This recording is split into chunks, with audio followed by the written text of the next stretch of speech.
सुजित पाटकर, रवींद्र वायकर, सूरज चव्हाण हे कोणाचे मुखवटे आहेत? कोणासाठी या कंपन्या तयार करून हे मनी लॉन्ड्रिंगचे पैसे फिरवत आहेत? मातोश्रीच्या 3ऱ्या माळ्यावर राहणाऱ्या कुठल्या वहिनी या रवींद्र वायकरच्या पार्टनर आहेत? अजून किती शिवसैनिकांचा बळी हे उद्धव ठाकरे आणि त्यांचं कुटुंब घेणार आहे?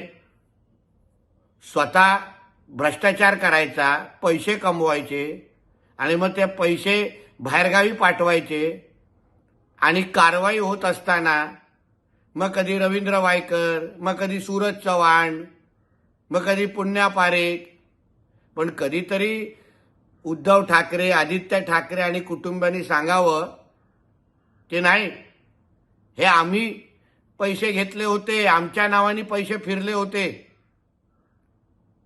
हे जे काय प्रॉपर्ट्या जोगेश्वरीमध्ये बांधतात 5 स्टार हॉटेल, ह्याच्यामध्ये आम्ही पार्टनर आहोत. एकदा बाळासाहेबांच्या त्या खोलीमध्ये जाऊन तिथे हात ठेवून शपथ घेऊन महाराष्ट्र समोर सांगावं की रवींद्र वायकर, सुजित पाटकर, सूरज चव्हाण यांनी केलेल्या व्यवहारामध्ये कुठलाही उद्धव ठाकरे कुटुंबाचा हात नाही, हे सांगण्याची हिम्मत उद्धव ठाकरेमध्ये आहे का, हा प्रश्न मला आजच्या निमित्ताने त्याला विचारायचा आहे.